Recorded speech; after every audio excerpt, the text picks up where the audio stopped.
बहन जी नमस्कार। नमस्कार सर। क्या नाम है जी आपका? जी मेरा नाम नेहा अग्रवाल है। नेहा जी कहाँ से आए हैं आप? मैं पठानकोट पंजाब से आई हूँ। संत रामपाल जी महाराज से कब जुड़े आप? जी मैं संत रामपाल जी महाराज से 17 अप्रैल 2013 में जुड़ी थी। संत रामपाल जी महाराज से नाम दीक्षा लेने से पहले आप क्या भक्ति साधना करते थे? सर संत रामपाल जी महाराज से जुड़ने से पहले हम अन्य देवी देवताओं की भक्ति करते थे। और जो मेरे पेरेंट्स थे हम भोलेनाथ जी के पुजारी थे कह सकते हैं आप। और मेरे पेरेंट्स सुबह 4 बजे उठ के मंदिर धोने जाते थे वहाँ पे। और यही हम सारी देवी देवताओं को पूजते थे, गुरुद्वारा जाते थे और जो भी रिलीजियस प्लेसेस है हम वहाँ सब पे जाते थे। आप इतनी सारी परेशानियों से गुजर रहे थे, आपका परिवार इतने दुखों से घिरा हुआ था, तो फिर आपको संत रामपाल जी महाराज के बारे में कैसे पता चला? जी संत रामपाल जी महाराज के बारे में मेरे फादर गए थे कुरुक्षेत्र, मेला था वहाँ पे। तो वहाँ पे उनको कुछ बच्चे सेवा कर रहे थे ज्ञान गंगा पुस्तक की। तो वहाँ से उनको ज्ञान गंगा पुस्तक मिली थी और घर ले जाके मेरे फादर ने ज्ञान गंगा पुस्तक पढ़ी। और उसमें जो जो लिखा था उन्होंने ग्रंथों से मैच किया कि ये कैसे, मतलब जो भी लिखा है, पहले तो वो बड़े अमेज्ड हुए बातें पढ़ के कि लिखा क्या क्या हुआ है, जो कि हमारे ग्रंथों में लिखा है। गुरु नानक देव जी ने रहस्य बताया है कि वो परमात्मा कौन है जो उनको मिले थे, जो उनको बेई नदी पे मिले थे। और जो भी परमात्मा के बारे में ग्रंथों में वर्णन किया हुआ है वो सारा, तो मेरे फादर ने सारा कुछ मैच किया और उन्होंने नामदान ले लिया। आप भक्ति कर ही रहे थे पहले, तो फिर आपने संत रामपाल जी महाराज से नाम दीक्षा क्यों ली? सर ठीक है, हम भक्ति कर ही रहे थे पहले। और वैसे तो अकॉर्डिंग टू मी मेरा ऐसा कुछ नहीं था कि मैं कभी अपनी लाइफ में गुरु बनाऊंगी।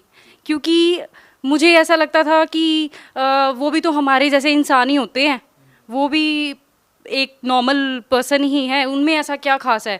मुझे ऐसा लगता था कि मेरे फादर जो हैं, क्योंकि सबसे पहले मेरे फादर जुड़े थे संत रामपाल जी महाराज से और उन्होंने नाम दीक्षा ली थी 2008 और 9 में आई गेस। उनको ज्ञान गंगा पुस्तक मिली थी, कुरुक्षेत्र मेले में वो गए थे। तो उस दौरान उन्होंने ज्ञान समझा और उन्होंने नाम दीक्षा ली। बट जब वो घर पे आते थे हमें बताते थे, हमें कुछ नहीं पता लगता था। और मेरा इस चीज़ में बिल्कुल भी इंटरेस्ट नहीं था कि मैं ऐसे साधारण इंसान को, तो ऐसा कुछ नहीं था। नहीं, आप ऐसा क्यों मानते थे कि संत रामपाल जी महाराज साधारण इंसान हैं? आपके क्या थॉट्स थे उस टाइम पर?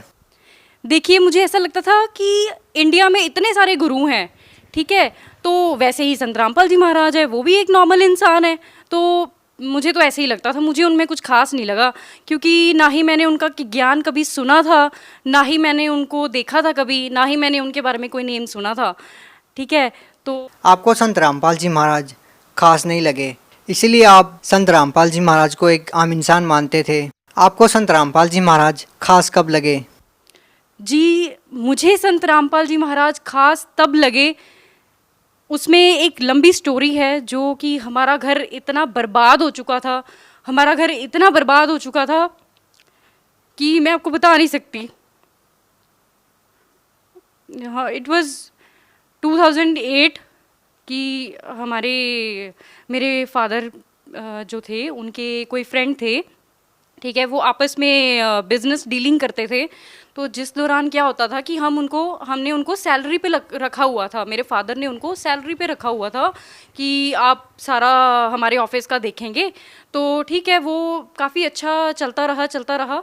बट एक मोमेंट ऐसा आया कि उन्होंने मेरे फादर को चीट किया एंड उसी दौरान उन्होंने उन पे ब्लैक मैजिक किया। और उस दौरान क्या हुआ, मेरे फादर थोड़े अंडर डिप्रेशन आ गए और वो घर से चले गए। और ये सिलसिला 6 साल तक चला। ये मतलब हमने इतने दुख देखे इन 6 सालों में, इतने फाइनेंशियल क्राइसिस हमारे ऊपर आए हैं। और जो भी हमारी इन्वेस्टमेंट थी, हमारा टोटल बिजनेस लॉस हो चुका था। और इस दौरान मेरे फादर बहुत ही अंडर डिप्रेशन हो गए थे। और जो भी हमारी इन्वेस्टमेंट्स थी, हमारे पास गोल्ड था, वो भी हमने सेल आउट कर दिया। हमारे पास जो भी गाड़ियाँ वगैरह जो भी था हमारा, हम सब ग्राउंड लेवल पे आ गए थे, हम पूरी तरह से बर्बाद हो गए थे। तो जब संत रामपाल जी महाराज का मैंने नामदान लिया था, तो मैंने नामदान लिया, मेरे फादर ने ही हमें घर पे आके बताया था। पहले तो हम मानते नहीं थे। आप ये बताइए, संत रामपाल जी महाराज से नाम दीक्षा लेने वाले हर श्रद्धालु को कुछ न कुछ लाभ जरूर होते हैं।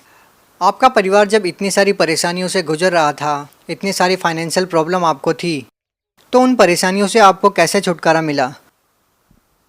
सर, जब हमने नामदान लिया और हमें नहीं पता क्या हुआ, क्या क्या था, बस हमने सिर्फ भक्ति की। जो संत रामपाल जी महाराज ने हमें मंत्र दिए, हमने सिर्फ वो सच्चे दिल से वो मंत्र जाप किए और हमारी मुसीबतें डे बाय डे कम होती गई। नेहा जी, क्या करते हैं आप? मैंने बैचलर्स इन साइंस किया है and currently I am preparing for banking and other competitive exams. देखिए, आप एजुकेटेड हैं। क्या आप मानते हैं कि आज के इस आधुनिक युग में, कंप्यूटर के युग में, क्या इस ज़माने में आप विश्वास करेंगे इन बातों पे कि किसी संत के आशीर्वाद देने से या किसी संत की किताब पढ़ने से कोई बीमारी दूर हो सकती है या कोई नशा छोड़ सकता है? पहले तो नहीं था, पर जैसे ही संत रामपाल जी महाराज से मैंने नाम दीक्षा ली है, तब से मेरे को दृढ़ विश्वास हो गया है कि पृथ्वी पे अगर संत हैं तो वो संत रामपाल जी महाराज हैं, और अगर किसी भी प्रॉब्लम का सॉल्यूशन कोई कर सकता है तो वो संत रामपाल जी महाराज ही कर सकते हैं और कोई नहीं कर सकता, whether it is related to your health और एनीथिंग एल्स। नेहा जी, यदि संख्या के आधार पर किसी संत की पहचान हो तो शायद हिंदुस्तान में ऐसे बहुत सारे संत हैं जिनके लाखों की संख्या में फॉलोअर्स हैं। आप संत रामपाल जी महाराज को कहाँ पाते हैं? जी नहीं, बिल्कुल भी नहीं। अगर हम कहें कि किसी के फॉलोअर्स बहुत ज़्यादा हैं और वही सही हो सकता है, ऐसा नहीं हो सकता। बिकॉज हमें राइट पाथ फॉलो करना है, हमें ये नहीं देखना है कि क्राउड कहाँ पे है। ठीक है, we don't have to follow the crowd, we have to follow the right path and which is shown by Sant Rampal जी महाराज। नेहा जी, हम देखते हैं कि बहुत सारे ऐसे संत हैं जो कहते हैं कि पाप कर्म नहीं करते, पाप कर्म तो भोगने से ही समाप्त होते हैं, जबकि संत रामपाल जी महाराज जी अपने सत्संग प्रवचनों में कहते हैं कि पाप कर्म कर सकते हैं। दो संतों की बातों में विरोधाभास क्यों है? सर देखिए, जो संत कहते हैं कि साधना से पाप कर्म नहीं कट सकते, इसका मतलब ये है कि उनके पास सच्ची भक्ति नहीं है, इसलिए उनकी थिंकिंग ऐसी है। क्योंकि हमारे गुरु संत रामपाल जी महाराज ने तो ये कहा है कि सच्ची साधना से पाप कर्म कट सकते हैं। किस आधार पर संत रामपाल जी महाराज कह रहे हैं कि भक्ति करने से पाप कर्म कट जाते हैं? सर, संत रामपाल जी महाराज ने वेद और शास्त्र खोल खोल के दिखा रहे हैं वो सबको। गीता, कुरान, बाइबल, गुरु ग्रंथ साहिब सब में प्रमाण दे रहे हैं कि वो परमात्मा कौन है जिसने 6 दिन में सृष्टि रची और 7वें दिन जाके तख्त पे जा विराजे। मेरा प्रश्न इन धर्मगुरुओं से ये है, नकली धर्मगुरुओं से ये है कि वो कहते थे कि आपके पाप कर्म है, ये जो आपको दुख है, ये आपके पाप कर्म है जो आपने किए हैं, ये तो कभी कट ही नहीं सकते। तो अब संत रामपाल जी महाराज से जब से मैंने नाम दीक्षा ली है, तब कैसे कट गए? बताइए मुझे, कैसे कट गए? मेरा मानना ये है कि अगर हम शास्त्र अनुसार भक्ति करेंगे तो हमारे सारे पाप कर्म कट सकते हैं। आप भगत समाज को क्या संदेश देना चाहते हैं? जी, मैं भगत समाज को यही संदेश देना चाहती हूँ कि आप संत रामपाल जी महाराज के ज्ञान को समझें, उनको एक बार सुनिए ज़रूर, उनका सत्संग ज़रूर सुनिए। अगर आप नेगेटिव वे से भी देखना चाहते तो देखिए ज़रूर, वेदर इट्स पॉजिटिव और नेगेटिव, वो आपका अपना डिसीजन होगा कि आपको वो सही लगते हैं, वो गलत लगते हैं। आप देखो तो सही एक बार कि वो कह क्या रहे हैं, what he is trying to convey the message. अच्छा, हम आपसे ये जानना चाहते हैं कि संत रामपाल जी महाराज से नाम दीक्षा लेने से आपको क्या क्या लाभ मिले, क्या क्या अनुभव हुए? जी, सबसे बड़ा लाभ संत रामपाल जी महाराज से नाम दीक्षा लेने के बाद तो हमारा ये था कि हमारा घर जो नरक बन गया था वो पूरी तरह से संत रामपाल जी महाराज ने स्वर्ग बना दिया है। आज की डेट में हमारे घर में पूरी शांति है, हर तरीके के लाभ परमात्मा ने हमें दिए हैं, वेदर इट इज़ इकोनॉमिकली और हेल्थ इश्यूज़ हो, कोई भी हो। जो मेरे ब्रदर थे वो काफ़ी ड्रिंक वगैरह करते थे और नशा भी करते थे थोड़ा बहुत, और वो भी परमात्मा की दया से उन्होंने छोड़ दिया है।